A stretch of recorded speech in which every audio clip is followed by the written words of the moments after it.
نن ځانونه دومره حقداره بولي چې خپله رایه خپل فکر دومره باندې حاکم شوی دی د ټول نظام چیلنج کول، هدف کول، بدنام کول، منحصر کول، دا مو په مزاج کې بس یو افتکار، یو رایه، یو اساس جوړ شوی دی.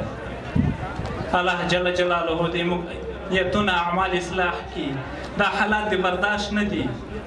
ګورئ ولس که هر څومره بدنام شي، بیکاره شي، د دین نه لرې شي، پرون زما یو مسؤلیت و نن مو بل مسؤلیت دی. د نن مسؤلیت چې زه دلته لرمه زه به ولس ځان ته رانږدې کوم. طالب مشرانو ته د سراج الدین حقانی حوصله ختمه سول. سراج الدین حقانی د افغان ملت زخمی او ټوټه ټوټه زړونه ورغول. حقانی ملا هیبت الله ته مخامخ هدایت وکړ او په خپله وینا یې د افغان ولس زړونه لاسته راوړل. دا چې سراج الدین حقانی کوم داسې بهترین کار کړی او هغه ملا هیبت الله او نورو مشرانو ته څه ویلي، بشپړ حال را سره همدغه روانه ویډیو کې کتلی شئ. سلامونه قدرمنو لیدونکو، زموږ مشال پریس یوټیوب چینل ته ښه راغلاست. سراج الدین حقانی وایي اوسنی وضعیت ولس ته د منلو نه دی. د طالبانو د کورنیو چارو سرپرست وزیر سراج الدین حقانی خوست ولایت کې جوړې سوي غونډې ته ویلي چې افغان ولس له اوسني وضعیت خوښ نه دی او ټینګار یې کړی تر څو د حکومت مسؤلین له انحصاره تیر سي.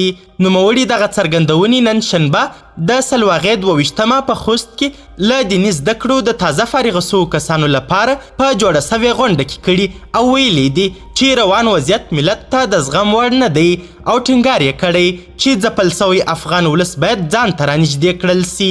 هغه د حکومت چارواکو ته په اشارې زیاته کړې چې د ټول حکومت انحصار او په ځینو پریکړو کې د نظام بدنامي ته لاره هواره کړې ده. نوموړي ویلي ټول نظام چیلنج کول، بدنام کول، منحصر کول دا مو په مزاج کې یو افتکار ګرځېدلی دی. خدای پاک دې زموږ نیتونه او اعمال اصلاح کړي او دا حالات د برداشت نه دي. ګورئ که ولس هر څومره بدنام سي، بیکاره سي او له دې دین څخه لرې سي نو پرون مو یو مسؤلیت دی او نن مو بل مسؤلیت. دا لومړی ځل دی چې د طالبانو د حکومت د کورنیو چارو وزیر دا ډول څرګندونې کوي او له حکومت څخه د ولس ناراضتیا په ګوته کوي. له دې وړاندې د طالبانو د بهرنیو چارو سیاسي مرستیال عباس ستانکزي هم پر کېدونکو پریکړو نیوکه کړې وه او د نجونو پر مخ یې د زده کړو د دروازو تړل د ولس او حکومت په خیر نه و بللي.